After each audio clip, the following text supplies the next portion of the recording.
Түүнд аяж эмээх зүйл огтхон ч байсангүй. Яагаад ингэтлээ сургууль нэхэр зүтгэж байгаа юм бэ гэж түүний нэг нөхөр соёлжаваас асууж байсан гэж. Энэ улсаас болоод та амьдралынхаа 30 гаруй жилийг торны цаана өнгөрөөсөн шүү дээ.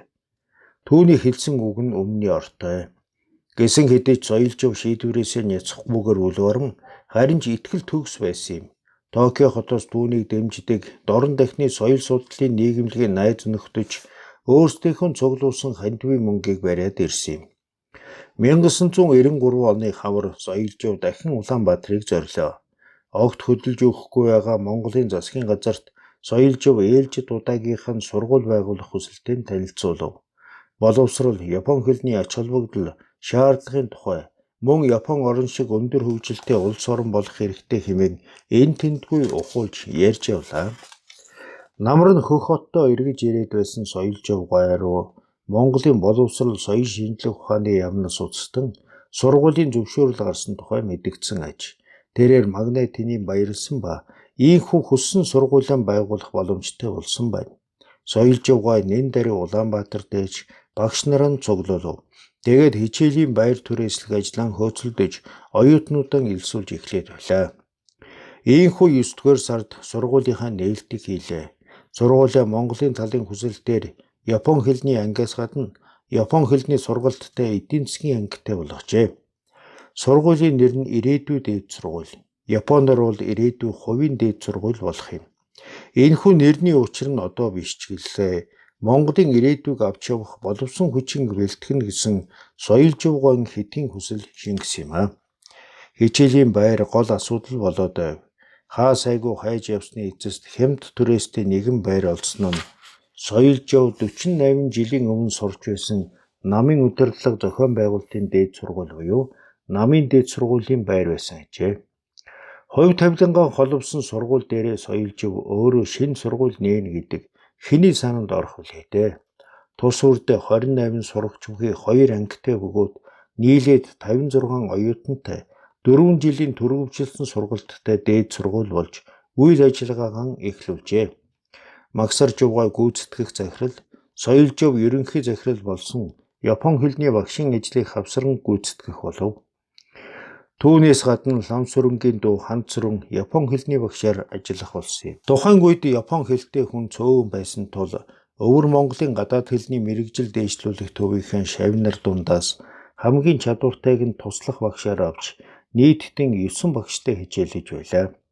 90 минутыг нэг хичээлийн цагт тооцсон Япон хэлний хичээл 7 хоногт 6 цаг, Монгол хэлний хичээл 3 цаг, Монголын түүх 3 цаг, мөн гүн ухаан, тоо, эдийн засаг, биеийн тамир зэрэг хичээлүүдийг оруулж байв.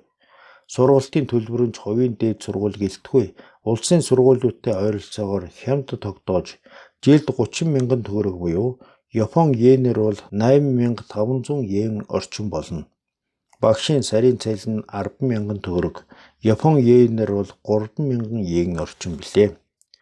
Гэсэн хэдий ч хөх хот дэх гадаад хэлний мэрэгжил дээшлүүлэх төвөө байгуулж байх үедээ адил сургуульд нь үнэн хэрэгтээ нэр төдий хэмжээнд байсан бөгөөд сурах бичиг гихтэл бүгдийг гадаад хэлний мэрэгжил дээшлүүлэх төвөөс зөөж байсан ба хүрэлцэхгүй байгаа хэсгийг нь хөх хотын номын дэлгүүрээс худалдан авч өөрөн авчирдаг байлаа. Шохой, дэвтэр, үзэг гэх мэтээс эхлэн сургуулийн хэрэгцээний цаасаа хүртэл өөрөө хангана. Мөн бусад хэрэгцээний зүйлсийг эрх тоолондоо хайрцагаар нь галт тэргэнд ачуулан зөөдөг байсан ажээ. Эдгээр зарлалуудыг сургуулийн байрны түрээсийн хөлстэй мөн багш нарын цалин эхний үед бүгдийг нь соёлжав гаргасан байна.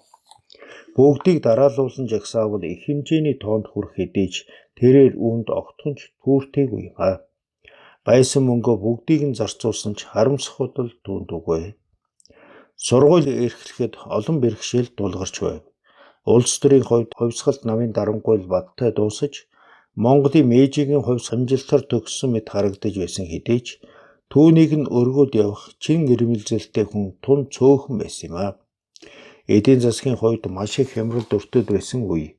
Улс орны тогтолцоо дөнгөж өөрчлөгдөөд 70 жилийн турш зөвлөлт холбоот улсыг дагсан коммунист боловсролыг олсон хүмүүсийн сэтгэлгээ, ухамсар, шин тогтолцоог хүлээн авч зэрэгцэн явхад бэлэн биш байв.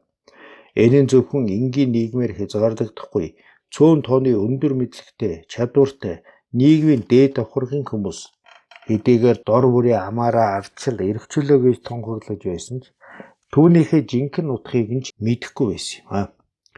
Мөн Монгол улс урд өмнө нь капитализм, зах зээлийн эдийн засаг гэж чимийг үзээгүй байсан агаад гэнэт явагдсан хувьчлал нь гинтийн бөгөөд ямар ч утгагүй эд болсон юм аа. Наад захын хэрэгцээний бараа хүртэл хомсдож бүх юм зогсон байдалд орсон байв. Үүний дээр үнийн огцон өсөлтийг нэмж оруулах хэрэгтэй. Автобусны тасалбарын үн 1 төгрөгөөс гинэт 10 төгрөг болж, таксины үн 10 дахин нэмэгдэв. Хүнсний ногоо шатхуунч аль нь ч байхгүй байсан. Нөгөө тэгвэр цаас байхгүй гэд байгаа хэрнээ 100 гаруй төрлийн сонин хэвлэгдэж байсан цаг. Нийгэм тэр чигээрээ хаашаа явахаа мэдэхгүй төөрөгдөж байгаа юм шиг соёлж явд санагдаж байжээ. Соёлж явын гэр ганц ортой цомхон сууц байв. Телевиз, утас, угаалгын машин битгий хэл радиоч байсангүй ажээ. 1993 онд сургуулиа нээснээс 3 сарын дараа өрөөнд хүртэл гадуур хувцастай суухаар хүйтэн болов. Гадаа 30 хэмээн хүйтэн. Япон танилаас нь ирсэн кассетны хөгжмнөөс өөр хань болцохоор юмгүй хүйтэн өрөөндөө соёлж явгай орой бүр шүнд бол хүртэл сууж гараараа сурах бичиг бичиж байсан ба түүнийгээ сурагчдынхаа тоогоор хийжээ. Мэдээжин хэрэг хувилагч машин ч үгүй байсан. Өвөр Монголоос Япон хэлний иж бүрдэл сурах бичиг 60 ширхэг ирсэн ба тэдгээр нь Япон хэлний сурах бичиг болохынхаа сацуу Монгол бичгийн сурах бичиг бас болж байсан юм. Үнэн хэрэгтээ ихэнх монголчууд Япон орн болон Япон хүний тухай бараг мэдлэггүй шахуу байсан ба ахлах сургуулийн түүх, газар зүйн хичээлийн сурах бичигт нь сэлэн барьсан үсээ ээтэл гэж самсан дүр төрхтэй Япон хүний тухай бичсэн байдаг байв. Япон улсад одоо хүртэл модон шахаа өмссөн самурай байдаг ба таалагдаагүй хүнээ цавчиж хайдаг гэсэн ойлголттой байсан аж. Япон орны тухай энэхүү төсөөллийг нэн даруй өөрчлөх хэрэгтэй байв. Эрх 1994 онд соёлжив дахин Японд очиж Монголын Япон хэл суралцаж байгаа оюутнуудад Япон сангийн зүгээс тэтгэлэг олгох тухай хэлэлцээр хийлээ. 1995 онд ирээдүйд дээд сургуулийн анхны дэлгэцэгчид 3 дугаар курст орж тэдний дундаас 5 эмэгтэй 1 эрэгтэй оюутны анхны Япон дадлаж аялал биелэн болсон юм аа. Тэд нарыг Такушоку их сургуулийн гадаад харилцааны сургууль хүлээн авч оюутнуудын 3 жил Япон хэлд суралцсан үр дүнг бодитоор сорих зорилготой байсан юм. Анх удаа гадаад улс руу явж байгаа эдгээр монгол оюутнууд ёстол тэгэхэд юм үзэж нүд тайлж билээ. Орчин үеийн Япон орны хөгжлийн дүр төрх буюу ном ногоон байгаль, Токио хотын өндөр байшин барилга, газар доорх метро 3-ыг оюутнууд эхлээд их гайхсан байна. Токио, Диснейленд, Киото, Нара, Нагоя, Осака хот өнгөрөөд Коби хотыг зорилоо. Дорн дахны соёлын нийгэмлэгийн уулзалтанд ч мөн оролцсон байна. Оюутнууд соёлж явын олгосон хүмүүжлийн үр өгөөжөөр хаач явсан ёс хоримтой, илдэг даруй, үнэн ч шударга байсан бөгөөд явсан газар бүртээ өндөр үнэлгээ авч байваа. Буцахтаа Коби хотын усан бомтоос Амацу хүртэл усан онгоцоор явв. Монголдон эргэж ирснийхээ дараа оюутнууд аяллаа тайлан болгож гэрэл зургийн үзэсгэлэн гаргасан юм. Соёлж явын захиас ёсоор бичсэн өдрийн тэмдэглэлүүдээ олон нийтэд толиулсан байна. Энэ тайлан уулзалт маш амжилттай болж өнгөрсөн юм. Мэдээжин хэрэг сонин болон телевизээр гарсан. Японы орчин үеийн дүр төрхийн гэрэл гэлбаа цацрлаа. Үүгээр зогсохгүй Япон хэл сурснаар л Япон явах боломжийг олсон гэдгийг олон оюутнуудад ихээр сурталчилсан байна. Нэг удаа соёлж яв хичээл зааж байхдаа өөрийнхөө нэлээд дээхэн үед Улаанбаатарын намын дээд сургуульд суралцаж байсан тухайгаа ярихад залуу эмэгтэй оюутан гараа өргөн түүний өвөө бас тус сургуулийг төгссөн гэвэ. Нэрийг нь асуухад бүр Сүрэнжав гэдэг байгаа. Энэ хүн бол түүний намын дээд сургуульд суралцаж байх үеийн захирал байсан Сүрэнжав мөн байв. Сүрэнжавгай Монгол ардын хувьсгал намын нарийн бичгийн дарга байсан төдийгүй ардын засгийн газрын дэд сайдын албыг хашиж байсан юм. Өөрөөр хэлбэл засгийн газрын тухайн үеийн улс төрийн товчонд дээрээсээ 3 дахь тушаалын хүн байсан байх ёстой. Соёлж явт танил дотн санагдахын хамт тун их гайхсныг хэлэх юм. Цээжин бие огшоод явчих шиг болжээ. 3 хоногийн дараа соёлжов тэр оюутан охины хамт Сүрэнжив гонь гэрт зочлоо. Цагтаа тус сургууль нь 100 тонны сэхэтнүүдийн сурдаг сургууль байлаа. Тэгээд ч дайны дараа Өвөр Монголын хөлөн буурээс ирсэн 6 гадаад оюутантай л байв. 85 настай Сүрэнжив гой соёлжавыг тод санаж байлаа. Захирлын дүр төрх өөрчлөгдөөгүй ч нүүрэнд нь тогтсон 50 орчим жилийн улмар болсон үрчлээс түүний эрх мэдэл ховсгалт намын нарийн бичгийн даргын хүч чадлыг нэгмөсөн зөөлрүүлж орхижээ. Танихгүй хүн харахад ирэл нэг өвгөн болсон байв. Байр суурь нь өөрчлөгдсөн тэр хоёр эртний дурсамжаа санан намын дээд сургуулийнхаа тухай яриад дэлгэж суулаа. Монгол ардчил гарснаас хойш одоо цагт юу ярьсан ч чөлөөтэй айж имэх зүйл үгүй болжээ. Хамгийн халуун яриа Улаанбаатар хотод их хэмжээгээр байсан Япон олзны цэргүүдийн тухай өрнөлөө. Тэд нарт энд тэндгүй зам барилгын ажил хийн ир гадаа амьдарч байсан. Соёлжаваас эхлээд тэр үед хэн ч олзны цэрэгтэй харьцдаггүй байснаар барахгүй ярихаас ч имээдэг байлаа. Харсан ч хараагүй дүр үзүүлдэг байсан юм. Өнөөх олзны Япон эмэгтэй тухай ч ус яриад авав. Өөрөө сайн дураараа олзлогдсон нөхөртөөгөө хамт Сибирь рүү ачигдсны дараа Улаанбаатарт хүргэгдэж сургуулийн барилгын ажил хийж байсан Япон эмэгтэй цэргийн тухай анх түүнийг эмэгтэй хүн гэдгийг дэд захирал Даржаа юу яаж анзаарсан болоо? Нилээд ярьж тутамсныхаа дараа соёлжив яагаад өөрийгөө сургууль төгссөн бөгөөд яг Өвөр Монголынхаа хөлөн буурлуу явахын өмнө гэнэт хууртагдан баривчлагдсан. Юуны учир Японы тагнуулгийг тахуулсан. Түүнийг дотоод яманд байцагдаж байх зур сургууль ямар арга хэмжээ авсан бэ гэж асуулаа. Гэтэл захирал байсан Сүрэнжив гой соёлживыг баригдсан тухай огт мэдээгүй гэвэ. Лавтай их хэрэг явдал төгсөлтийн дараахан болсон юм.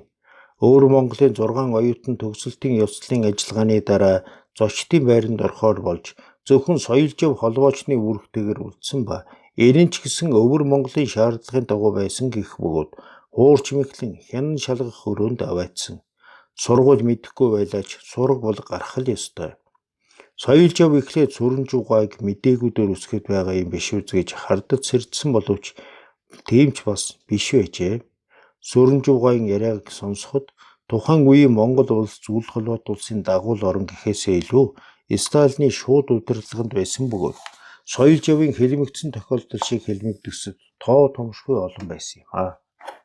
Дотоод яам нь Сталины шууд зааварчилгааны дагуу байгуулагдсан нууц цагдаагийн байгууллага байсан магаад бүх коммунист дэглэмтэй улс орнуудад байсан юм.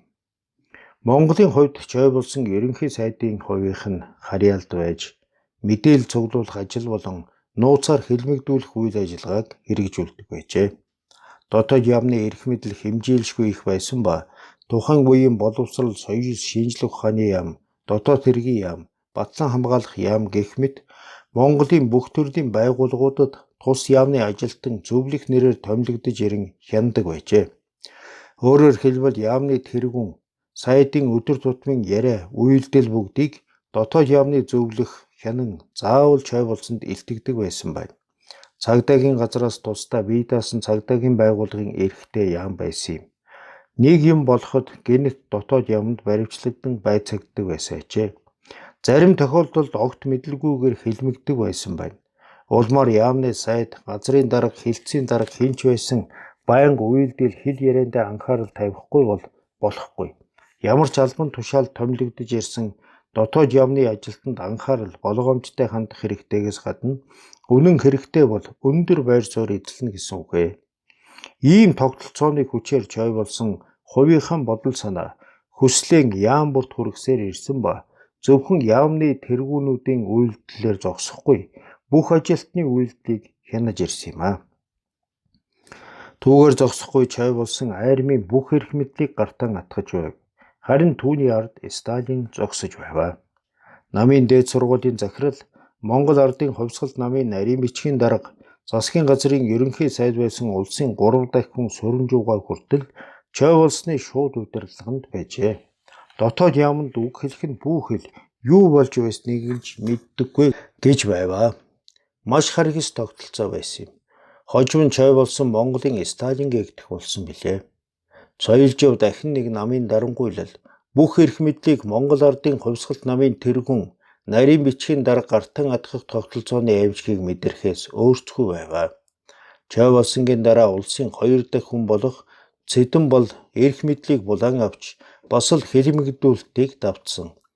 Улсын 3 дахь хүн байсан үнсэрхэг үзэлтэн Сүрэнжав унс юм аа. Сүрэнжав гай дотоод явны тухай зугуухан ярьж суулаа. Тэрээр одоо бүгдийг нь ярьж болно гэж бодсон уу? Эсвэл насны намбаараа хүнд юу ярихаа сайн мэддэг болсон шиг Соёлжавд санагдаж байлаа. Сайхан буйртай хөтлж байгаа юм байна да гэсэн бодол Соёлжавд төрж баг зэрэг атаархах шиг. Соёлжав 48 жилийн өмнө баривчлагдсан учрыг мэднэ гэсэн горилгонд халааруулсан ч тухайн үеийн бодит нөхцөл байдлын тухай сонссондоо сэтгэл уужрваа. Ар Монголд Япон хэл заах нь өдгөө бүгд найрамдах Хятад ард улсад харьяалагдах болсон өвөр Монголоос бас өөр ялгаатай бэрхшээлүүдтэй тулгарч байв. Учир нь оюутнууд хан зүсэг огт мэдэхгүй байснаас тэр. Ар Монголд хувьсгалын дараа үнэтсэн монгол бичгийн орхиод бүх нийтийн Оросын кирилл үсгээр бичдэг болсон байв. Ардчлалын дараа монгол бичгийг сэргээх тухай ярьж байсан ч хараахан үйл хэрэг болгоогүй байлаа. Ялангуяа залуучууд бүгд кирилл үсгээс өөр үсэг мэдэхгүй учраас хан зүсгийг улс ууртай заах хэрэгтэй байлаа. Ялангуяа хан зүсгийн бичих дарааллыг заасан сурах бичиг байхгүй байсан бөгөөд бие даан суралцах боломжгүй байваа. Тиймээс самбар дээр нэг бүрчлэн бичиж зааж байлаа. Эхний үед түр хугацаанд түрээсэлж байсан ангийн самбар нь муу, хуурай үедээ шохой гардаггүй, бичсэн үсэг харагдахгүй, уншихад бэрх байсан ажээ.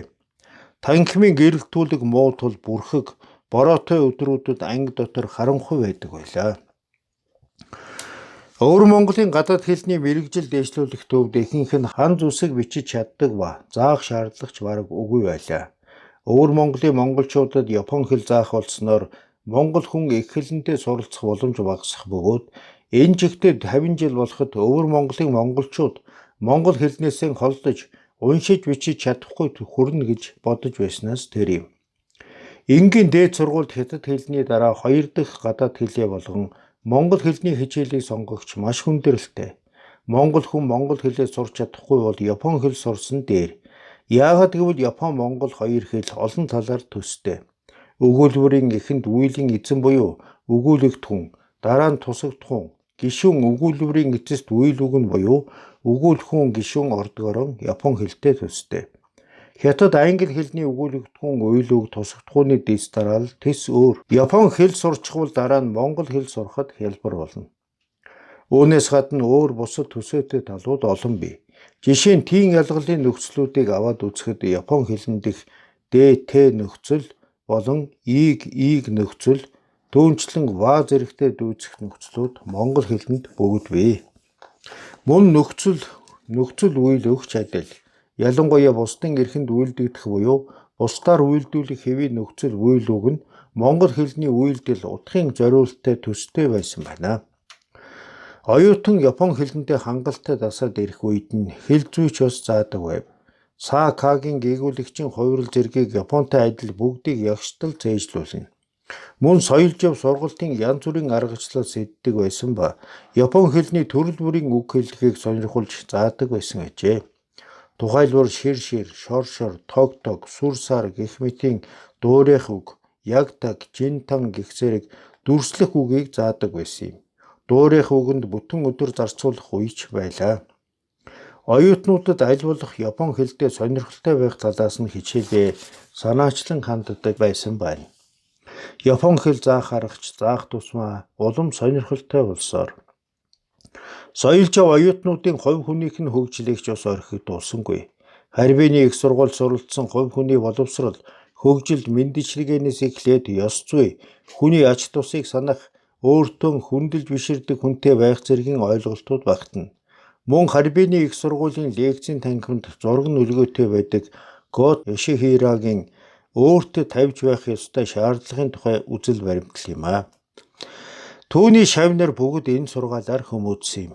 Ялангуяа Хятад улсад хувьсгалын дараа урт удаан хугацаанд үргэлжилсэн эрх мэдлийн төлөөх тэмцэл, соёлын хувьсгалыг дагуулсан эрх ашигын төлөөх тэмцэл, нийгмийн тогтворгүй байдал зэргээс үүдэн Хүний харилцаа эвдэрч хүнд итгэх аргагүй болсон нөхцөл байдалд ороод байсан нийгэмд түүний хувь хүний хүмүүжлийн тухай үзэл баримтлал үр дүнгийн өгс юм аа.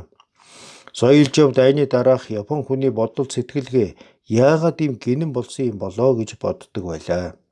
Дайны үеэр цөмийн зэвсгийн дэлбэрэлт агаарын довтлогоон зэрэгт өртөн маш хахир хатуу юм үзсний дээр дайн өдөөхийн үр дагаврын тухай гэмшсэн сэтгэл бас байсан болов уу. Гэсэн хэдий ч хамгийн гол шалтгаан бол дайны дараа Японы залуу үе хойж халаанд гадаад улс орнууд руу явах боломжгүй болсон байсан юм биш үү? Лавшруулал хөлөөрөө өөрийнхөө үг хэлийг ашиглан бусад үндэстэнд харилцах боломж байхгүй байсан юм аа. Өөр үнэлэмжтэй, огт өөр түүхтэй үндэстэнтэй харилцаагийн улмаас Япон үндэстэн дан ганц өөртөө л тохирох үнэлэмжтэй буюу сайн муугийн тухай ойлголттой болон хөгжин тогтсон ба олон улсын хэмжээний мэдлэг алсын хараагүй болсон юм байна гэж бодогддог. Сайн муугийн тухай ойлголт нь Японд гайхалтай тохирох хэдий ч гадаад улс орнуудад огт нийцэхгүй тохиолдол олон байдаг. Сайн муу, эрх тэгш байдал, хүний эрх зэрэг асуудлууд нь үнэн хэрэгтэй харьцангуй үндэмж байдаг атал зөвхөн аман дээрэл алт эрдэнэс шиг сайхан зүйл ярьж хаад ганц алхам урагшлах үгүйтэй байгаад байдаг. Энэ бол дайны өмнө улс эх орныхон төлөө гэдэг ойлголттой төсөөлнө. Улс эх орныхон төлөө гэж ярил хинч тагдуугүй л болно. Хятад социализмын бүтээн байгуулалтын төлөө гэдэг ганц үг л яваад байгаатай адил.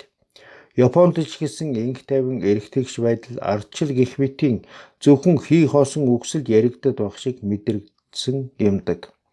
Япон хэмээх арал дотроо бий болгосон туйлын зөв зөвхөстэй ухагтхууны тухай онол нь гадаад улс орнуудад огтхонч таарахгүй байна гэж бодогдоод болохгүй юм аа. Хятад улс социализмын бүтээн байгуулалтын төлөө соёлын хувьсгалыг хүртэл хийж ирсэн ба тэр нь хичнээн бодит үнэн байдлаас хол байсан билээ. Хүний шинжи чанар, мөн чанарыг үл хайхран дан ганц туйлын зөв зөвхөстэй онолын тухай яриад байсан тул хэлбэрцэн хиймэл байдал болон бодит байдал хоёрын дунд давхар бүтэц бий болж тэр нь мэдээжийн зүйл шиг болон хувирчээ.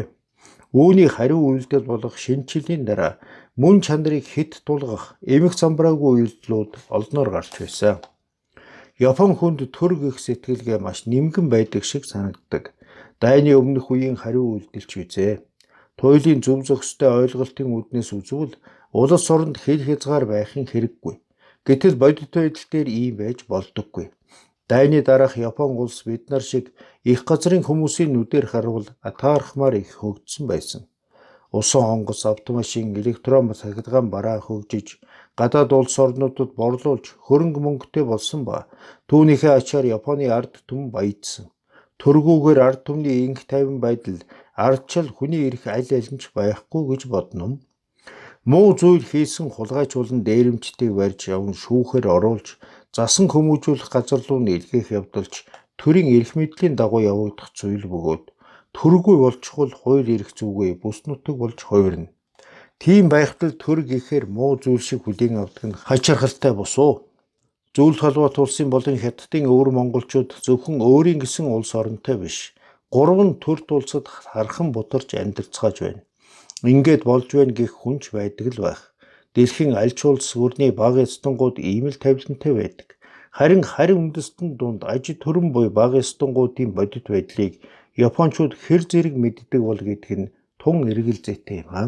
Япончуудын дунд өнгөрсөн түүхээсээ дан ганц сөрөг муу талыг нь хайн гаргаж ирэн түүнийг нь цохон өгүүлснээр өөрсдийг нь зөв зүйтэй шударгуу сайн хүмүүс мэтэр илэрхийлэх гэсэн хүмүүс цөөнгүй байдаг санагдана. Гэхдээ энэхүү арга барил тийм ч оновчтой биш юм. Гагцхүү нийгмийн тогтолцоог нураан сүйтгэхэд үр нөлөөтэй бөгөөд үүний тод жишээ нь соёлын их хувьсгал байсан юм.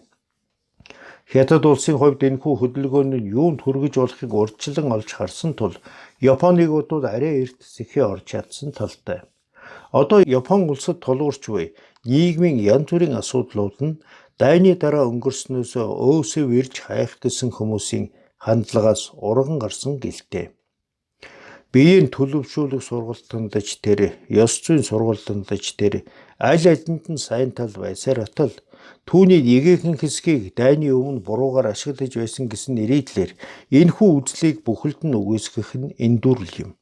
Дайны өмнө боловсрол нь хүнийг хэрхэн хүн ёсоор амьдарч, хүний ёсоор хорвоог орхих хийгээд тахимдуу сэтгэлийг санах, байгаль ертөнцөө дээдлэх, амьтны амийг хайрлах, инэрх сэтгэлд сургаж байсан билээ. Түүнээс гадна хэлэх ёстой зүйл бол өнөө үеийн нийгмийн үндэмжээр өнгөрснийг тайлбарлах нь андуу хандлага гэж боддог. Өнгөрсөн үеийн тухай мөн тэр үед амьдарч байсан хүмүүсийн амьдралыг ерөнхийд нь сайн мэдсэний үндсэн дээр түүхийг үнэл цагнах ёстой босуу. Өнөө үеийн Японы хүний эрх чөлөө, эрх тэгш байдлын тухай үзлээр Эдогийн үеийг хэмжиж муу мохоо гэж хэллээгээд яах ч вүлээ. Үүний нэгэн адилаар дайны өмнөх үе болоод Тайшогийн үе, Мэйжигийн үе, мөн Манж улсын үед ч тэр юм бүхэн тухайн цаг үедээ утга учиртай байдаг болохоор өнгөрснийг өнөө цагийн үзэл бодлоор хэмжих нь буруу юм. Мэйжи болон Тайшогийн үеийн тухай судалж сайтар ажиглаваас ганц үгээр сайн мөг тодорхойлно оновчтой биш гэдгийг шууд л ойлгоно.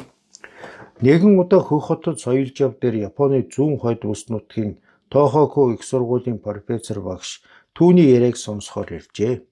Японд байдаг оюутнаас өөрийнх нь тухай сонссон бололтой. Манжийн колоничлалын үеийн сургалтын талаар мэдээ, баримтсэл цуглуулж буй хүн байлаа. Тэрээр 40 гаруй насных бөгөөд ихэд бэлдэж хүлээсэн бололтой асуултууданд давж эхлэв. Манжийн колоничлалын үеийн боловсролоор ямар муу мухай зүйлсийг сурсан бэ? Соёлж баг зэрэг гайхширснаа ийхүү хариулв. Үгүй, колоничлал гэд гоцгой юм байгаагүй. Профессор багш колоничлогдсон улс бол муу мухай зүйл. Өөрөөр хэлбэл Манж бол муу мухай хэмээн гүн бат итгэсэн байлаа. Эсвэл тэрээр тархиа ийхүү угаалгасан байх гэлтэй. Япончуудын дунд иймэрхүү хүн элбэг тохиолдно. Харбины их сургуульд тагнуулчдыг бэлтгэдэг сургууль байсан уу? Наад ярээ чин тухайн үеийн дайсан байсан зөвлөлт холбоот улсын тараас нь цуурхал. Тагнуул бэлтгэх ямар ч салбар тэнхэм хичээл байгаагүй. Ямар салбартай байсан юм бэ? Манай сургуулийн тухай намтрыг үзүүл мэдэж болно. Одоо хэлж болохгүй юм уу? Бүгдийг нь сайн санахгүй байна. Гэхдээ орос хэлийг яриа голчилсан уншлага, дүрм, уран зохиол, түүх зэрэг хичээлүүдээр заадаг байсан. Орос хэлтэй холбогдлолтой хичээл 7 хоногт 9 цаг ордог байсан. Дээр нь дээд ангийнхан маань багшилдаг байсан ба оройн давтлагын цагийг оруулбал нэлээд олон цаг болно. Тэрнээс гадна ерөнхий эрдмийн хичээлүүдч Японы бусад гадаад хэлний их сургуулиудтай бараг ижил төвшөнд ордог байсан юм. Токио болон Осакагийн гадаад хэлний их сургуулиудтай бараг адилхан гэж сонссон юм байна. Гэхдээ орсууд эргэн тойронд олноороо амьдарч байсан ба хоёроос дээш курсийнхэн орос айлд байрлан гэр орных нь ажилд туслалцах зэргээр орос хэлийг бодит амьдрал дээр суралцах боломжтой байсан. Тиймээс Харбинд байсан ижил төрлийн хоёр сургуультай харьцуулахад сургалт нь нэлээд өндөр түвшинд байсан гэж бодож байна. Профессор чимээгүй л байлаа. Манж улс хэдийгээр Японд колоничлогдож байсан ч Японы ачаар орчин үеийн боловсролын тогтолцоог бий болгож чадсан. Япон улс 1932 онд Манжид ноёрхон тогтоосны дараа бага сургуулиас авахуулаад их дээд сургуулиудыг хот тосготод олноор байгуулсан юм.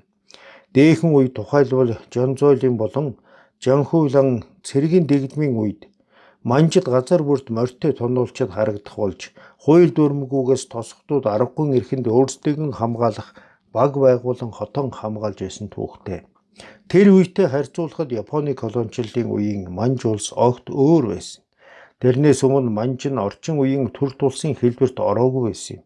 Зам болон эмнэлэг, хот тосготын орчин үеийн засаг захиргааны нэгжиж хүртэл Манж улс болсны дараа бий болсон юм шүү. Гэхдээ Япончууд өөрсдийн сүм хийдийг Манжийн газар нутагт олноор барьж албан хүчээр мөргөл үлдэж байсан бидтэй. Энэ тийм амар байсан уу? Хэцүү нь хэцүү л байсан. Төрийн албан хаагчид цагаан сар болон баярын тэмдэглэлт өдрүүдээр бүгдээрийн очиж мөрөгдөг байсан. Дуртайч дургүйч мөрөгдөг л байсан байх. Хятад өмнө байгаагүй зүйл учраас. Тийм бидтэй. Япончууд албан хүчээр тулгасан хэвэн профессор багш арай гэж ялалт байгуулсан мэтээр хэллээ. Чухам үүнийг сонсох гэж л тэр хол газараас хэрэг болгон ирсэн мэт байлаа. Тэрээр Япон буруу зүйл хийсэн гэсэн хариулт сонсож байж л сэтгэл нь ханахаар байв. Гэвч түүхийг сөхвөл 300 жилийн түүхтэй чин улс нь угтаа бол зүүн хойд зүгийн Манжууд өвөн зүгт Хятадыг, өрн зүгт монголчуудыг эзлэн авч байгуулсан улс юм. Одоогийн эзэмшил газар нутг нь Манж улсын эзлэн авсан Чин улсын хааны эзэмшил юм. Хан үндэснийх биш. Тухайн үед төрийг удирдах байсан Манж нь Хятад болон монголчуудыг эзэг тавихыг шаардаж морьтон ардын хувцс өмсөхийг хүчээр тулгаж байсан юм аа. Мөн Манж хэлийг албан ёсны хэл болгосон юм. Ялангуяа монголчуудыг өөрсдийнх нь эсрэг босхоос сэргийлж төвдөөс шарын шашныг Монголд түгээн дэлгэрүүлсэн. Идүүгээ Монгол нь бүрэн бурхны шашинтай улс болсон. Энэ тухай үгүй гэх монгол хүн ганц ч байхгүй болов уу. Гэхдээ шашныг хүчээр тулгах нь буруу үстэй. Тэгвэл Христийн шашин юу болох вэ? Түүхийн хугацаанд энэхүү шашныг төрийн бодлогоор дэлхийн олон оронд түгээн дэлгэрүүлж өчнөөн төчнөөн сүм барьж байгуулсан. Энэ ч гэсэн албан хүчээр тулгаж буй хэрэг үстэй. Үүнийг нь хүлээж авсан улс оронч бий, эсэргүүцсэн ч бий. Хүн төрлөختний түүхийн бүхэл үед ийм явдал гардаг шүү дээ. Тоохоогүй их сургуулийн профессор багш хамаг эрч хүч нь буурсан мэтвэв. Тэрээр колоничлогч улс хичнээн их буруутай байсан тухай тодорхой бодиттой яриаг соёлж яваас сонсож чадна хэмээн ихээхэн зориг өвөрлөж ирсэн байлаа. Гэтэл тэр нь талаар болж мөнөх эрч хүч нь мохон харж оджээ. Гэхдээ дараа дахин эрч хүчээс элбээд ирнэ хэмээн найдсаар одсон ачгүй. Соёлжив яагаад японочууд өөрсдөө ийм өрөөсгөл бодолтой болчихдог вэ хэмээн бодно. Өнгөрсөндөө харамсан гэмших нь зөв зөвтэй боловч бүхэлд нь үгүйсгэх биш, харин буруу зөвийг нь ялгаж салгах нь чухал байлтай. Хорвоогийн алив явдал ээдрээтэй агаад бүх зүйлийг зөвхөн сайн муу гэсэн хоёр туйлаар дүгнэх боломжгүй юм. Гэтэл Хятад улс нь янз бүрийн нийгмийн үнэлэмжтэй олон үндэстнүүд амьдардаг улс орн гэхэд харин сэтгэлгээний тал дээр харьцангуй чөлөөтэй бас илүү тогтворцсон гэж хэлж болно. МакАртур нь дайн дууссаны дараахан японочдын талаар дүгнэж хэлэхдээ японочдын сэтгэлгээний нас нь 20 нас гэж хэлж байсныг хожим Харибины их сургуульд хамт сурж байсан хүнээс Соёлжав сонсож байсан билээ. Соёлжавын хувьд үүнтэй санал нийлдэггүй. Японочууд бол гинэн улс юм. Тун гинэн бөгөөд шударга сайн улс гэдэг нь гарцаагүй. Гэвч дэлхийн нийтийн бодит байдлыг мэдэхгүй л хамаг учир байгаа юм. Эзэрхийллийн үед залуу байсан японочууд гадаад руу гарч чадлагүй байсаар өөрсдөөсөө тэр нийгмийн үнэлэмжтэй харь үндэстнүүдтэй харилцаж чадлагүй. Япон дотроо байсаар орчлон хорвоог японоор хэмждэг болсон гинэн Homo sapiens нар юм. Гинэн байна даа хөрхий. Соёлжав Японд ирэх хоолндоо л ийхүү бодно. 1996 онд Улаанбаатарын ирээдүйн их сургуулийн захирал байсан Соёлжав ажлаасаа гарлаа. Гарсан гэхээсээ илүү хөөгдсөн юм. Сургууль нь 4 жилийн дээд сургууль болон шинээр гараагаа эхлэгч болж дээрээс нь Соёлжавыг нас өндөр болсон гэдгээр шалтгаалсан юм. Тухайн үед тэрээр 71 настай байлаа. Гэвч гол учир нь сургуулийн дэд захирал Максаржав тэр хоёрын хооронд сургуулийг удирдах талаар санал зөрөлдснөөс болсон юм. Ардчил шилжснээс хойш Монголд ч гэсэн Хятадын адил мөнгө гээч хүчтэй болж эхэлсэн. Сургууль байгуулж эрхлэх нь ч гэсэн мөнгө олох арга байсан юм. Боловсролын чиглэлийн тал дээр Соёлжав бүхэл эрх үүргийг үүрч байсан бөгөөд Соёлжавд бухимдмаар олон асуудал гарч байв. Жишээлбэл Соёлжавыг Хөх хот руу буцсан хойгуур Максаржав оюутнуудыг жуулчны бааз дээр ажиллуулсан байна. Тухайн үед жуулчдыг тал нутагт аялуулан, гэрт байрлуулан, хорхог боодог эдүүлж, хонь үхэр маллахыг үзүүлэх гэсэн хээрийн аялал их дэлгэрч байсан үе юм. Максаржав нь төрийн албан хаагч хэрнээ хувааран иймэрхүү аялал жуулчлалын бизнес эрхэлж байсан юм а. Тэр хувийн ажлаа оюутнуудаар туслуулж байсан юм. Хувьсгал чөлөөлөлтийн дараах Хятад ч гэсэн ийм болсонтой адил. Монголд төрийн албан хаагч нь хувийн бизнес эрхлэх нь хуулиар зөвшөөрөгдөг байсан юм а. Гэсэн хэдий ч оюутнаа арилжаа намайнд оролцуулах нь Соёлжавын хувьд уучлахад бэрх асуудал байв. Энэ нь албан амиа хольж хутгсан хэрэг байлаа. Гэвч Максаржавын хувьд жуулчны баазч сургууль дээр аль нь адилхан арилжаа наймаа байваа. Тэд олон зүйл дээр сөргөлдөж байлаа. Гол нь боловсрол хандах тэдний үзэл бодол нь өөр байв. 34 жилийн цаг хугацааг зөнгөөрөө туулж ирсэн Соёлжавын хувьд хойч үеийнхнээ сургах гол зүйл нь аливаа хувийн эрх ашигын үүднээс харахгүй байж сурах ажээ. Соёлжав өөрийн амьдралын гараагаа ийм бодолтойгоор л эхлүүлсэн. Өдгөө үлдээд буй багахан цаг хугацаагаа үүний тулд л зориулна. Чухамдаа энэ л үзэл түүний амьд яваагийн гол утга учир болоод байлаа. Монгол үндэстэн түүхэнд нэгэн үе Хятад, Орос, Япон гэсэн гадны улсуудаас гараад байж тэдний тусламж, дэмжлэгтэйгээр урагшлах боломжгүй байлаа.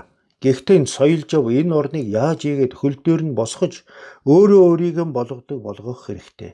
Үүний тулд залуучуудын боловсрол нэн чухал хэмээн үзэж байв.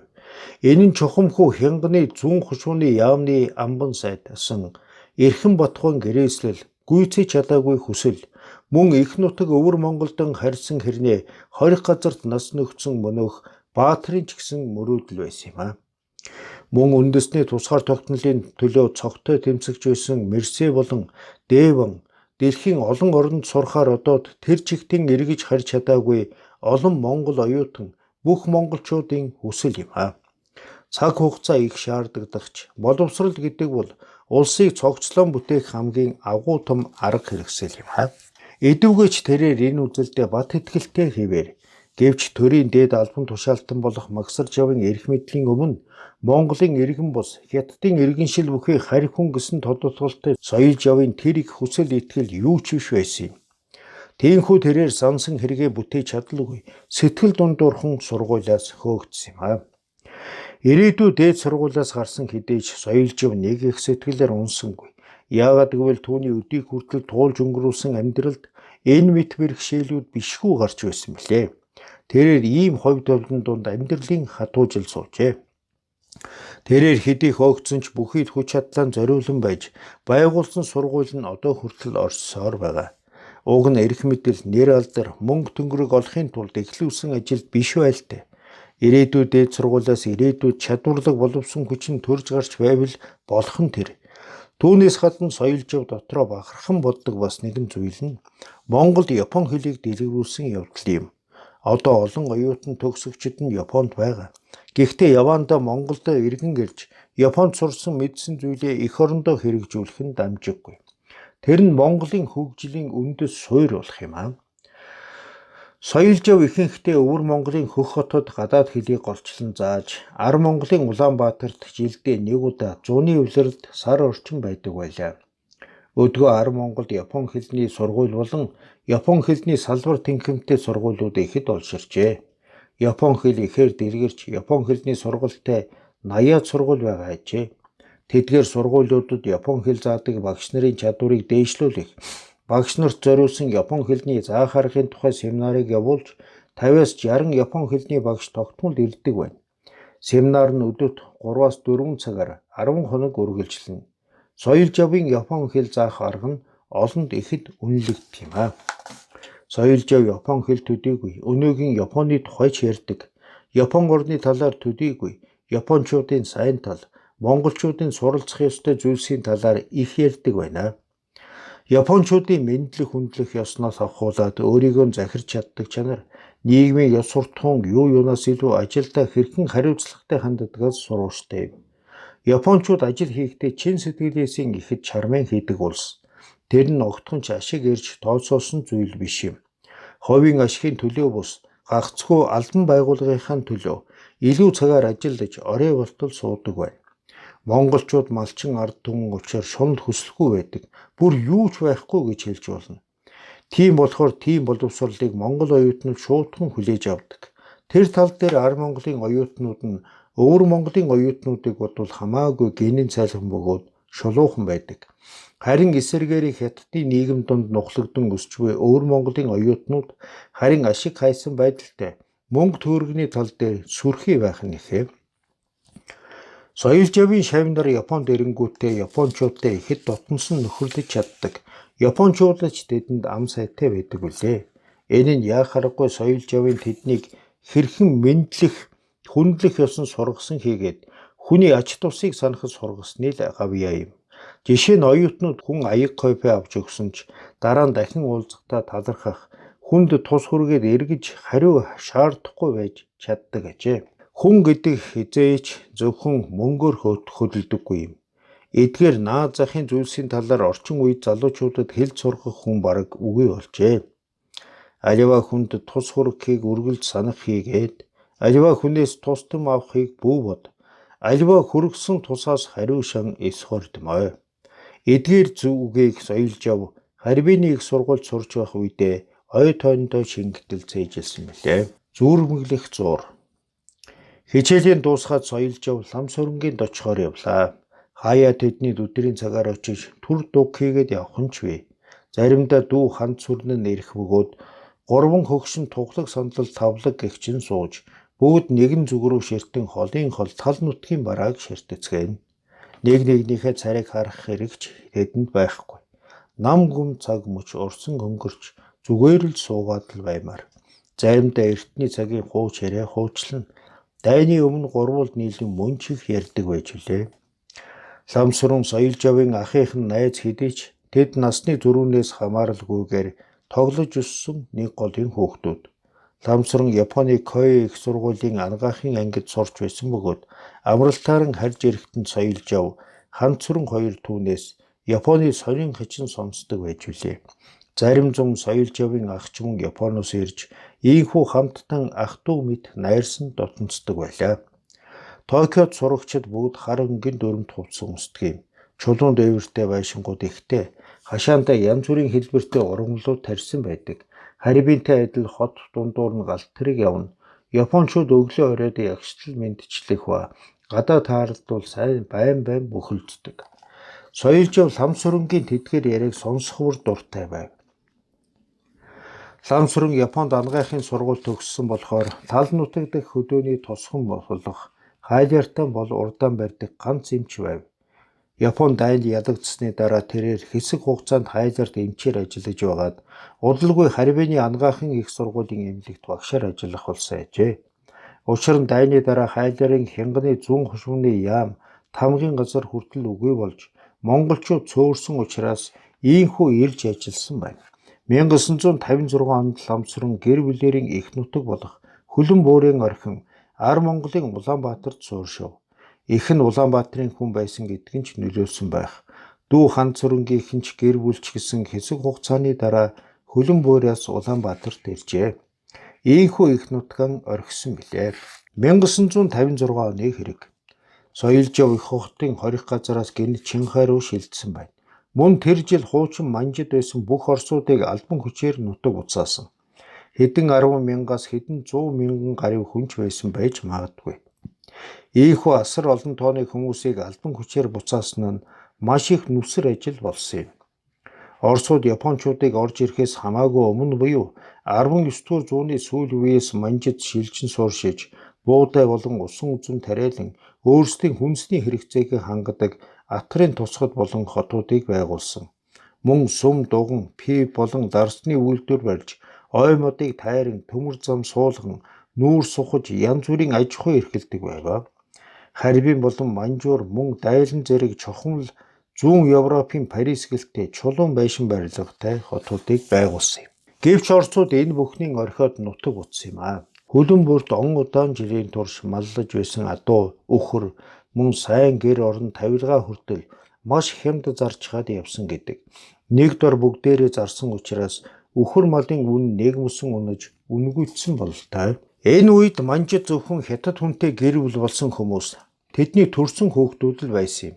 Мөн яагаад нутаг буцахгүй хэмээн зүтгэсэн орсууд хятадаас гарах нөхцөлтэйгээр Хонконгоор дайран Өмнөд Америк, Австралиуд дайж саасан байна. Тэр үед манжаас Хонконг руу дөрөвхөд 2-3 сар зарцуулдаг байсан тул хэрхэн хүнд зам туулдаг байсан нь тодорхой. Тэр хүмүүс дунд Харибины их сургуулийн орос хэлний эмэгтэй болох Поступина эмэгтэй дүүгийнхээ хамт явсан гэдэг. Өдгөө Өмнөд Америк болон Австралиад хуучин манжид амьдарч байсан орсуудын нийгэмлэг байдаг. Манжийн үед Япончуудын дундаж тэр олонний танил байсан утга зохиолын шүүмжлэгч националист хожим зохиолчулсан Байковыг Хонконгод замд гарахаа хүлээж байсан олон дөрвөстэй дунд байсныг нь Ёмиури сонины сэтгүүлж олж харснаа тэмдэглэсэн байдаг. Тэрээр Кикучикан, Дайбуцу Жиро, Томисава Юо сайн байна уу хэмээн асуусан гэдэг. Гэвч түүнээс хойш тэрээр нэг хэсэгтээ сураг тасарсан юм. Гэвч урд Харибины их сургуулийн 16 дахь төгсөгч оюутан болох Байковтай хамт сурч байсан Наката Хажиме хожим нь Нью-Йоркод болсон дайдсан орсуудын их уулзалтын үеэр түүний тухай нэгэн орс хүнээс сонсож мэдсэн байна. Түүний сонссноор Байкун Австрали өдөрвсөн ажээ. Зөвлөлт холбоот улсыг байгуулах үеэр олон тооны хүмүүсийг Сибирт илгээсэн бөгөөд мөн түүний хажуугаар Европ болон Америк, Манж зэрэг орнолууд өрөвсөн хүмүүс ч олон байв. Поступинагийн гэрчдэр Байковчдэр урд өмнө нь Оросоос Манжууд дөрвөн ирж суурьсан улсууд байсан юм. 1956 онд Оросууд албан шахалтаар нутаг уцах болж мөн яг тэр үеэр соёлжав гэнэт Чинхай мужууд эргээгдсэн бөгөөд нөхцөл байдал нэгэнт тийм болсон тул Ламсүрэн болон Ханцүрэнгийнхэн гэр бүлээрээ Ар Монголын Улаанбаатар хотод шилжин суурьсан юм а. Энэ үед хөлөн бүрт амьдрахад бэрхтээ болж ирсэн байлаа. Тэд Улаанбаатар хотын захаар суурьшиж амар тайван амьдарч байв. Нутаг нэгтээ 3 хөгшин их нутаг хөлөн бүрийн орхон гарсан агаад ийхүү өдгөө аяг цайган хуван ууж их нутгаанд дурсан суун. Хичнээн хуучлаа тэдний яриа барагдана гэж үгүй. Тэд юун тухай ис ярих вэ? Төрсөн нутаг мал маллаж байснаа мөн залуу цагаан дурсацгаана. Хонхор айлд сургууль байгуулагдсны дараа анх удаа биеийн тавирын тэмцээн болсон юмдаг хэмээн соёлжив ярьж эхлэв. Тэр үед хүүхэд байсан болохоор ёстой нэг ухаангүй улаарч гэж шагнал авах гэсэндээ ёстой нэг хам хурдаараагүйсэнсэн. Ламсүрэн нүдэн анин сонсож байв. Тэр соёлж явтай нэг баг сургуульд байгаагүй. Биеийн тавирын тэмцээн Нанжин Хонхор айл хоёрын хоорондох тал газарт болж байлаа. Нэг асар босгож дорн сургуулийн захирал уригдсан зочид суусан байв. Сумынхан бүгдээрийн өргөн талд 100% тойрог болон зогсож тэмцээн болох талбайг үүсгэжээ. 200-300 хүн байсан баха. Анх удаа ийм тэмцээн уралдаан болж байгаа болохоор ойр хавийн нутгаас ч гэсэн морьтой улсууд ирж үзэж сонирхохоор олноороо хүрэлцэн ирсэн байсан гэлээ. Сумын хэмжээнд цор ганц байсан орган хөгжмийг тэнд аваадсан бөгөөд тэгэхэд малчид орган хөгжим гээчийг аяыг анх удаа сонссон тэр юм. Япон эмэгтэй багш орган хөгжим дарахад аялгуун тал нутгийн уудам тэнгэрт цуйрайтан байсансан. Бид нар майхны хажуугийн жижиг ширээн дээр өрсөн шагналын байг авах гэж тун их улаарч илээ. Одоо бодоход нэг их зүйтэй зүйл байгаагүй. Дэвтэр харандаа бас эрзийн бөмбөг мэдхнийг л авах гэж бүгдээрийн хам хурдаараа гүйж байснаа бодоход сайхан байж дээ. Бас буухай оролдаанч болсон санагдана. Баг балчир байхад жижиг сажиг гэлтгүй бүх юмд ихэд сэтгэлээсээ шамтдаг нь аргагүй үзээ. Гэнэн цагаах муу санаагүй байж соёлжив тэр үеийнхэн тухай дурсан бодохоор өөрийн ирэхгүй цээж нь огших шиг болно. Ламсүрэн нүдэн ансан хэвээр л байв. Ярьж дуусахад хэсэг нам гүн байв. Хэн нэг нь баг залуу насны явдлан эргэн санаж байх шиг. Ийм дурсахад та сайхан байдаг үлээ. Нэрийн Хонхор айлын урдхан талаас сони юм олсон тухайга ярьсан билүү. Соёлжив хэсэг бодол хийснээ дахин ярьж эхлэв. Дээр нэг сонсож байсан санагдна хэмээн Ламсүрэн хариулав. Хизээний явдал билээ бүр мартчихсан байна. Дайн дууссаны дарааханда Япончууд буцаж монголчууд бид Зөвлөлт холбоот улсын бөмбөгдөлтөд сухсан Нанжинд цугларч байсан үе. Нэрээ хамтдаа Нанжинд очисон шүү дээ. Хүмүүс талаар нэг өд өөргөө цовцгааж байсан. Бидний өдөөс Япончууд нэг игнээ болон цуваад хайлаарыг зорин алхацгааж байсан. Тэд яасан болоо? Галт тэргэнд сууж чадсан болов уу? Ламсүрэн гэнэт сонсон мэт асуулаа.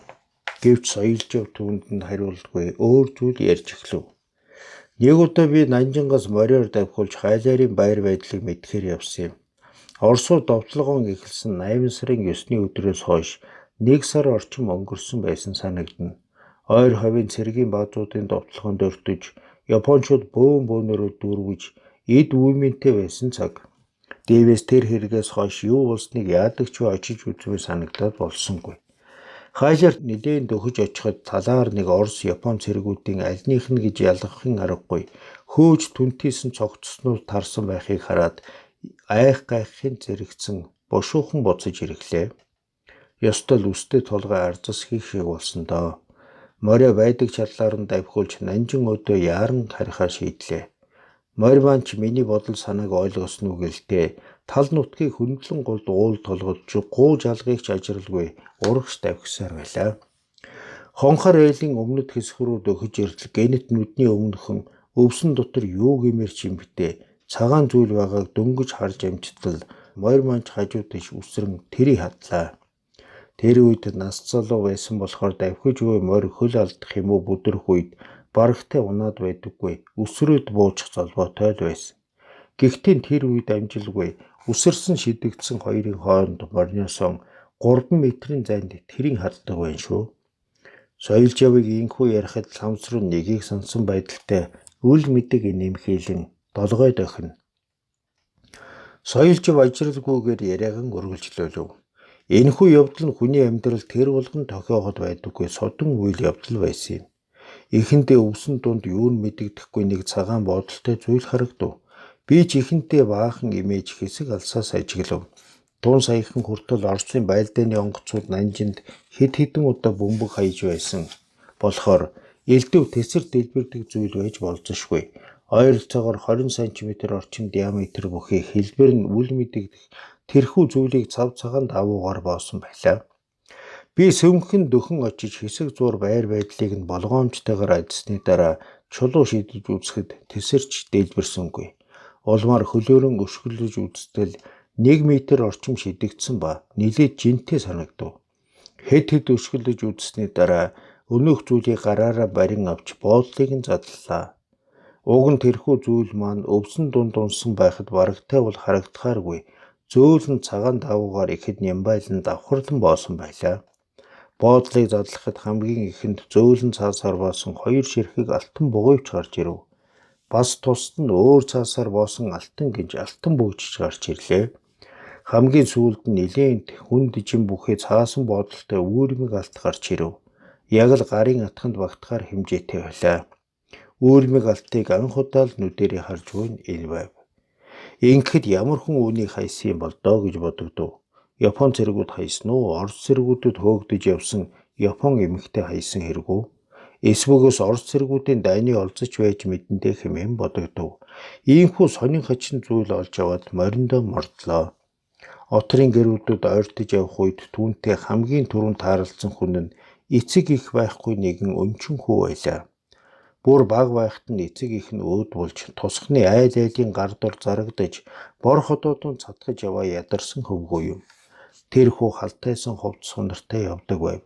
Хөдөө нутагт эцэг эхээсэн өнчирч хоцорсон хүүхэд байлаач олон түмний буяар хоногийг хоолтой яваад байж болох билээ. Гэхдээ эцэг эхийн хайр халамж дутуу тул хэр тааруу хувцс өмсөж сургуй соёлын мөрхөж чаддаггүй байлаа. Соёл жав тэрхүү ядарсан хүүд олсон олдсноос 2 алтан бугавчийг өгөөд үүгээр чи ямар ч байсан сургуульд орж эрдэм ном сорох ёстой шүү гэж хэлв. Хүү эхэндээ мэл гайхсан авч сэргэлэн хүү байсан тул даруй сэхэрч соёл жавд дахин талархаж байлаа. Соёл жав ядарсан хүнд тусалсан болохоор сэтгэл нь онгойгоод явчихв. Тосгон ойд бүр дөхөж яваад бэлчээрээс хонио хариулаад буцаж яваа нутгийн 5-6 залуухан бүсгүйчүүдтэй тааралтав. Тэд нилээд дуу шуутай явж байлаа. Соёл жав тэдгээр бүсгүйчүүдэд үлдсэн гинж бөгөж бүр боодолтой алтай бүгдийг нь өгч орхив. Тэд нар гайхах баярлах зэрэгцэн бөөн баяр хөөрөлцгов. Тэгээ соёл жав шуудлаг гэрийн зүг давхилаа. Нанжинд гэртийн хурж очсон хойноч тэрэг гэрийнхэндээ нэг ч үг цугуйлгасангүй. Юу гэмэрч юм дээ. Тэр өдөр соёл жав харсан үдсэн бүгдээ мэгдэж нэг л өөрийн ухаангүй болсон мэт байлаа. Хайларын тал хөөж түнтэйсэн цогцсоор дүүрэн байхыг хараад сэтгэл санаа нь уймэрч айд цоцорцондоо тийхүү хэсэг ухаангүй болсон байж ч мэднэ. Нэг бол дайн гихч бузар булаа ятгал хүний зовлонгоор жаргал хийж дайны олзоор олз хийж болохгүй гэж Монгол хүний ёсоор ухамсарлаж байсан баха. Гэхдээ соёл жав үлгийн нутаг ногоон хөндийн ийхүү хүний сэгээр дүүрч сэтгэл сэрдэхийн болсонд гүнээ харуулж санаанаас нь гарч өгөхгүй байсаар өнөөх алтулсан хэргийг тэгсгээд мартагнаж орхисон байв. Уг нь тэрээр энэ тухай ганц үг дурсаагүй батал нэг л мэдхэд алтан эдлэл амтан тараасан хэрэг тэр даруйдал нутгийн хүмүүсийн чихэнд хүрсэн байваа. Чийж бас сонссон л байлгүй. Нэрээ тэр үед манай гэрийнхэн болоод хонхор айлын нутгийн хөгшөд миний талаар юу гэж ярьж байсныг чи мэдэж байна уу гэж соёл жав лам сүрэнгээс сонирхож асуулаа. Үгүй дээ, юу гэцгэж байсан юм бол доо. Ийм яриа гарсан байв. Соёл жав хөөрхий, ухаан санаанд дэмэрснээс өөрцгүй. Аманд орсон шар тусыг хилээрийн түлхэнэ гэж байх уу? Гарт ороод ирсэн олзыг яагаад бүгдийг нь хүнд өгчдөг байна. Уг нь сургууль соёлд яваад овоо ухаан суусан юм сансан чинь үгүй байж дээ. Эцэг самарт нь аль эрт талийж, их цэцэг нь хэдэн хүүхдээ өсгөх гэж туйлдж байгааг мэдмээр л юм да. Төрсөн ихтэй өгөөгүйг нь гайхаад барахгүй юм гэж байсан юмдаг. Харин тийм, тэр ч үнэн шүү гэж ламсрын толгойд охив. Соёлжив яриагаан үргэлжлүүлэн. Гэхдээ нутгийн хөвчтийн ярианд үнний ор байсан. Юу тэр вэ? Тэр уудам тал газраас хэр баргийн хүнд алт бөөнөр олдохгүй шүү дээ. Угаас алт болвол амны гайтай гэдэг тул энэ лав сайнны ёр бишдэг шүү. Соёлжавт элдэв юм бүл тохиолдосоо билээ гэцгээж байсан юм. Одоо бодоод байх нэ тэр яриач тун хоосонгүй дэх шүү. Учир нь тэр явдлаас хойш сарч улаагүй байхад би Улаанбаатар руу явах болдог байгаа.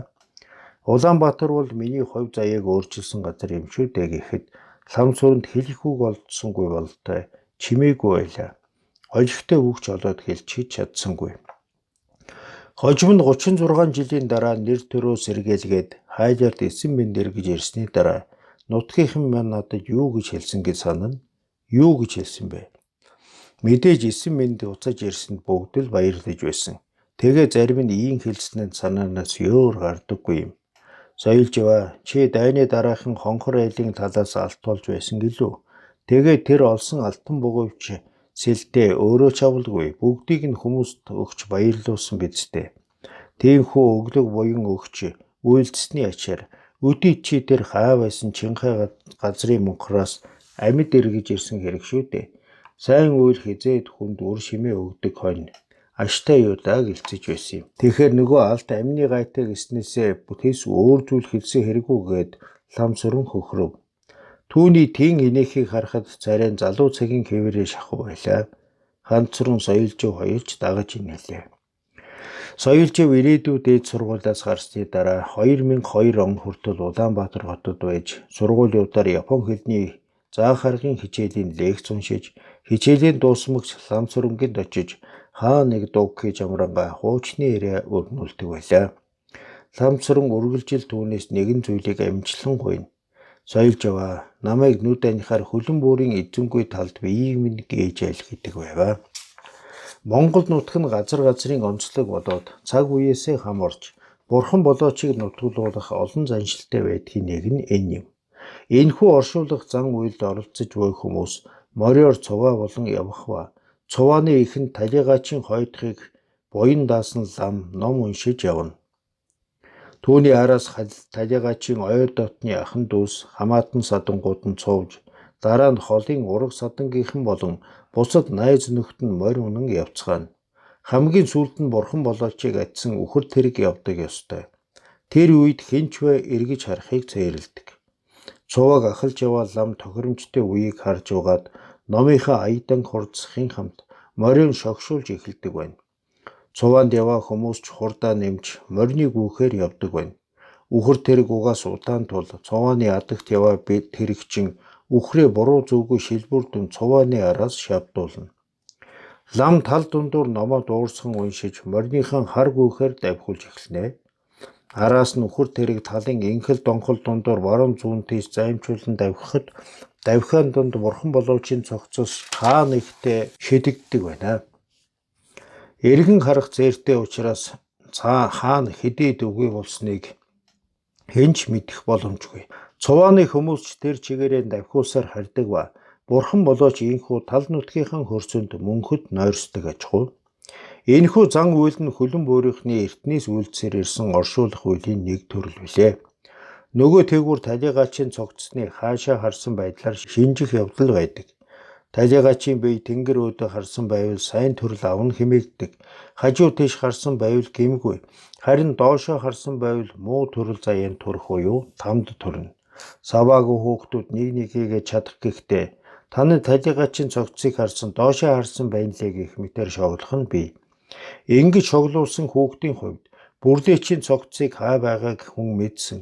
Дээрээс нь бүр доошоо харсан гэж хэлүүлэх нь тун их доромж үг сонссон хэрэг болдог байна. Ламсрын өөрийг нь бие барахаар хөлөн буур таваачин үхэр тэрэгнээс гээхийг хичээнгүлэн гуйж түүгээрч үл барам чадвал дээш харж байхаар гээхийг захиж байлаа. Тэгтэн соёлжив түнд Болоогүй шүү найз минь, нэлээд хугацаа байгаа. Хөлөн буур руу явхад тулвал би ч бас чамтай хамт очиж хоёул нэг үхэр тэрэгнээс гээгдэж болно шүү гэж хэлдэг юм. Тийм шүү, нүдэнсэн чамдтай хөлөн буурын талд тэнгэр ширтэн нойрсож байвал болох нь тэр гих мэтээр тоглоом шоглоом хийн инээлддэг байлаа. Төгсгөлийн үг. Энэхүү ном нь Хянганы нурууны баруун хязгаар болох хөлөн буурын тал нутагт төрсөн дагуур Монгол угсаатан болох соёл жавын бодит амьдралыг өөрөөс нь сонсож мэдсэн зүйлдер үндэслэн бичсэн баримтат зохиол бөгөөд зохиол доторх газар усны нэр болоод хүний нэр цөм бодит юм аа. Түүнчлэн зохиолын бааtruуд нь бүгд бодит хүмүүс юм. Соёл жив гойтой анх хэдийд уулзснаа сайн санахгүй байна. Учир нь бид хоёр хэдийд анх нүүр тулж уулзснаа өөрөөр санддаг юм. Миний санаж буйгаар бол 20 жилийн тэртээ хөлөн бүрд танилцсан санагддаг. Соёл жив гойг анх харахад 60-аад насны хүн харагдсан бөгөөд гомцгой цайвар царайтай жижигвтер нүд хамран нүүрэндээ яг зохицсон дээхэн үед бол кинонд гардаг джентльмен залууг санагдуулсан хүн байлаа. Гадна төрхийг нь харахад Япон хүн гэж андуурмаар. Хөлөн буурын уулзалт гэдэг нь голчлон дайнаас өмнөх манжин үеийн Хянганы умард хушууны тамгын газар алва хашиж байсан хүмүүс болоод хөлөн бууртай ямар нэгэн байдлаар холбоотой байдаг хүмүүсийн байгуулсан нутгийн зөвлөл маягийн зүйл байлаа. Энэхүү зөвлөлд голчлон Хянганы умард хушуунд харьяалагдах Хайлаар, Нанжин, Манжуур, Жарантон, Амгалан, Алтай мэнгийн газрууд багтах ба тэнд ажиллагчид нь цөм янз бүрийн салбарын төрөл бүрийн мэргэжлийн хүмүүс байдаг байв. Зөвлөх ажилтай эсвэл мал аж ахуйн салбарт ажилладаг хүнч байлаа. Шин төр тогтоод удаагүй байсныг хэлэх үү. Тэд их л залуухан хүмүүс байлаа. Тэр үеийн хүмүүс нь өнөөгийн Япончуудаас нэлээд өөр байсан бөгөөд албан тушаалын байр суурьндаа хандах хандлага, хариуцлага нь ч өндөр байхын зэрэгцээ. Бүтээн байгуулалтын үеийн сэтгэлгээгээр юмд их дэврэн ханддаг. Ажил албандаа бүр хэтэрхий хэмээр идвэх зүтгэл гаргадаг байлаа. Түүнчлэн хамт ажиллагсад төгсөгчд эс бөгөөс нэг нутаг нугын хүмүүс хоорондоо дотн сайхан үерхдэг. Садан төрлийн хүмүүс хоорондоо их ойр харилцаатай байлаа. Нэг ёсондоо хүмүүс нь их илэгсэг сайхан сэтгэлтэй байв. Магадгүй тэр үеийн Япончууд бүгд л тийм байсан болов уу гэж санагдана. Миний бие санаачлан үндэслэгч хийгээд шашны хүмүүсийг хөөцөлцөөр явж Мэйжигийн эрднээс дайны сүүл үеийн манжин үе хүртэл ажиллаж амьдарч байсан хэдэн зуун дайны өмнөх Япон хүмүүстэй уулзаж учирч явсан удаатай. Тэдгээр хүмүүсийн ярианаас миний олж мэдснээр тухайн үеийн Япон хүмүүст өнөөгийн Япончуудаас ялгаатай зүйл олон байлаа. Хоёр жишээ дурдвал нэгдүгээр тэр үеийн бүхэн дотроо хэн нэгнийг үлгэрлэн дуурайж, хүндэлж, дээдэлж явдаг байв. Хоёрдугаарт эх оронч үзэлтэй байжээ. Тэдний үлгэрлэн дуурайх хүн нь бичиг үсэг анхлан заасан багш юм уу? Эсвэл түүхэнд нэрээ мөнхөлсөн сууд хүнч байдаг байлаа. Үлгэрлэн дуурайх хүнтэй байна гэдэг тэр хүний зорилгыг зааж, амьдралыг чиглүүлэх гол хүч болдог билээ. Тэгснэр хүн амьдралд тохиох аливаа саад дотоодхорыг даван туулах аргыг суралцах хийгээд амьдралын их хүсэл эрмэлзэлтэй болохоос гадна ёс суртахууны жишг болдог байна. Өсөж турсан нутгийн үзэмжит байгаль хүний сэтгэлийг эрэхгүй татна. Өөрийн гимэн цайруулж төрсөн нутагтай хүүгийн ёсоор нэр хүндтэй буцаж байгаа нь гагцхүү нутгийн зонгол нэгнэг их инрэл сэтгэл байгаа учраас тэр юм аа. Хүмүүн гихч энэ ертөнцийн хааж төрсөн бай хүмүүсийг холбодог энэхүү сэжим тасрах учиргүй юм. Нэгэнтээ нэрлэлгүй сансан бодсноо хэлдэг байлаа. Харамсалтай дайны дараах Япон хүнд ийм сэтгэл дутах болжээ. Тэр бол дайнаас өмнөх үеийн Японы аливаа бүхнийг буруутхан үгүйсгэсэн туйлшрал хийгээд дайны дараах үеийн сургалтаар хүнд зөвхөн мэдлэг олгохоос хүнийг ёс суртахуунд сургахаа байсантай холбоотой юм. Соёл жив болвоос өвөр Монголын малчин ард бөгөөд манжид Япон боловсрол олж харьбины их сургууль орос хэлийг үзсэн бөгөөд Японоор хэр баргийн Япон хүнээс илүү ярина. Яг ч үгүй балчир байхдаа их нутаг хонх айлыг нь монголчуудаас булан авсан Япончуудад хизээ нэгэн цагт шанган заавал хүртээхээ андгаалж явсан бөгөөд дараа нь он удаан жил хан үндэстнүүдэд дарлуулж явсан дагуур ухсаатан хүн юм. Их Хянганы нуруу дахь хөлөн буурын хойгуур Орос еврей үндэстэн болоод Якут, Эвенк, Орчон зэрэг олон үндэстнүүд аж төрдөг байсан ба тэр хүмүүсийн даван туулахаар тэмцэж буй зовлон шаналлыг соёл жав сайн мэддэг байлаа. Тэрээр бас төвд үндэстнүүдтэй ч уулзаж учирч явсан нэгэн. Нэг ёсонтой газар газрын хүнтэй уулзаж ажиллаж явсан. Ёстой л юм үзэж нүд тайлсан хүн. Соёлживгойтой анх танилцсанаас хойш энэ хүний туулж өнгөрүүлсэн амьдралын эрээн бараан бүхнийг олонтой сонсож, тэр бүрдээ Япон хүн, Хятад хүн, Монгол хүн гурвын дундуур амьдарч ирсэн түүхэн амьд гэрч болсон энэ хүний тухай эрх биш бичиж үлдэх ёстой хэвэн санах болсон юм. Угтаа бол соёлживгойг та өөрөө өөрийн намтраа бичвэл яасан юм бэ гэж их ч олон удаа ятгсан билээ. Түүнээс хойш 10 хэдэн жил өнгөрч соёлживгойч хэд хэдэн удаа Японд ирсэн ба дараа нь би өдгөө соёлживгойн амьдарч буй Өвөр Монголын өртөн засах орны нийслэл болох Хөх хотод нилээд хэд очсон болно. Түүнчлэн түүний өсөд төрсөн нутаг ус нь болох Хөлөн буйр хайлаарт 6-7 удаа хөл тавьсан юм. Мөн Токиод би өөрийн ажилдаг Зүүн Европын соёл судлалын төвийн эрдэм шинжилгээний хурал дээр урьж Хятад дахь Япон хэлний боловсролын тухай болон хөдөөгийн малчин ардын аж амьдралын тухай лекц уншуулж байсан юм а. Ийхүү танил болсноос хойш 15 гаруй жил өнгөрсний дараа нэгэн өдөр хуйвал Гинзагийн нэгэн кафед цай ууж суух зур тэрээр гинтхэн ийн өгүүлсэн юм. Дайн дуусч Япончууд ялагдал хүлээхдээ зэрэг Манжин Хөлөн буйрын зүгээс төлөөллийн баг гарган Ар Монголд илгээсэн юм. Энэхүү хүсэлт нь бүгд найрамдах Монгол ард улсыг өөртөө Өвөр Монголыг нэгтгэж өгөх хүсэлт байсан юм. Гэтэл үндсэндээ яг ижил цаг мөчид дан ганц Хөлөн буйраар зогсохгүй. Өдгөөгийн Өвөр Монголын улаан хот болоод Хөх хотоос ч мөн тийм хүсэлт гарч ийхүү нэгэн зэрэг ижил зоригтой шалтгаантай 3 баг Ар Монголыг зорьсон байсан юм а. Урд нэг нь Манж Монголын Хянганы баруун хошуунд, нөгөө нь Өвөр Монголын өртөн засах нэгдсэн засгийн газарт харьяалагдж байсан хэрэгэ. Тийм хэрэггүй хэмээн би маш их гайхахын хамт ийм чухал зүйлийг өмнө нь яагаад огт дурдаагүй хэрэг вэ хэмээн бодлоо. Энэ бол яахааргүй түүхэн чухал үйл явдал. Гэтэл энэхүү онцлог үйл явдлын талаар Япончуудын чухам хэдэн мэддэг бол гэдг нь тун эргэлзээтэй. Одоо бол Өвөр Монголын өртөн засах орныг Хятадын нэгэн муж улс гэдгээр нь л хүмүүс мэднэ. Гэвч дайны дараах нөхцөл байдлаас харахад магадгүй өдөөд Ар Монголтой нэгдсэн байхыг үгүй гэх газаргүй шүү дээ. Иймээс энэхүү соёлживын яриан тун чухал, бүр гайхшрал төрүүлэм зүйл байсан юм. Гэтэл соёлживын хувьд энэ нь тийм ч гайхмаар зүйл биш болтой, аргагүй ч юм да. Хэрвээ энэ хэргийг гайхахаас соёлживын туулж өнгөрүүлсэн, сонсож харсан бүхэн тэр чигээрээ тэр бүр Япончуудын мэдээд байдаггүй түүхийн чухал үнэн болох юм. Ийхүү одоогоос 4 жилийн өмнө миний бие соёлживгойн амьдралаар намтарчилсан зохиол бичгээр санаа шулуутсан юм а. Түүний дараачаас эхлэн жилд 2 удаа Хөх хот руу явж тэр бүрийг 7 хоногийн хугацаанд өглөөнөөс үдэш болтол яриаг нь сонсож бичлэг хийдэг байлаа. Тэгээд оройн байрандаа буцаж очисон хойноо шөнө дүл хүртэл бичлэгийг дахин сонсож сурвалжилж буй материалаа цэгцлэнэ. Соёлживгойч өөрөө хаяа Японд ирэхээрээ тэрхүү бичлэгийг сонсдог байсан юм.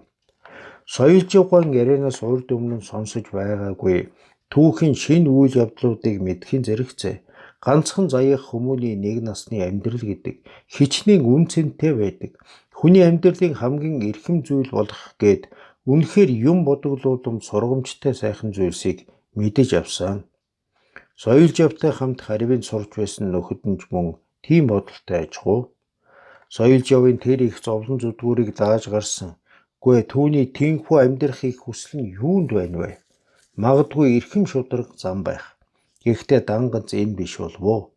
Эх нутаг элгэн цаднаа гэх бодол, унсан газар угаасан ус, Хөлөн буйртай хүүгийн ёсоор очино гэсэн тэнцэшгүй ариун хүсэл хийгээд чин зориг байсан байж таарна. Соёлживгойг харахад өдий олон жил хүнд хэцүү шоронгийн амьдралд нухлагдаж, алас бүглүү газар цүлэгдэж байсан хүн гэхэн аргагүй. Түүний царай өгөөмөр сайхан сэтгэлээр гэрэлтэнэ. Тэрээр их уужуу яриатай бөгөөд аливааг ямагт сайн сайхан талаас нь харж ярина. Хар бараан зүйлийн талаар дурсах дургүй. Магадгүй чухам иймээс л түүнд өдгөө цоо шинээр амьдрах үүд халга нээгдсэн болов уу гэлтэй. Аливаа чин сэтгэлээсээ хичээл зүтгэлтэй ханддаг Япон маягийн боловсролоор хүмүүжсэн колони орны эдгээр хүмүүс тэр үеийн сургалтыг бүхэлд нь үгүйсгэн буруутгадаг энэхүү үзлийг өдгөө засаж залруулах цаг болжээ. Чөлөөлөх дайны дараах коммунист хятад орны тухай судалдаг хүн олоо.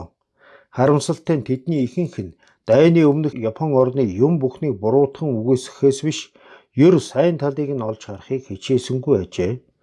Ядчил Япончуудын колони улсад авч хэрэгжүүлж байсан бодлого нь бусад Англи, Америк, Франц зэрэг орны колони улсад явуулж байсан бодлогоос юугаарн ялгаатай байсныг олон талаас нь авч үзэх хэрэгтэй санагдана. Дэлхийн түүхийн урт удаан хугацааны явцад юмыг арай л өрөөсгөл авч үзэж буй санагдана. Өнгөрсөн түүхийн доторх Манж улс, өдгөөгийн Хятад болон Хөлөн буур, тэр дунд үлдэж чадсан малчин монголчуудын өв соёл, эдгээр түүхээс гээгдэж үлдсэн түүхэн үннийг ил тод болгох нь одоогийн бидний үүрэг хэмээн бодноо.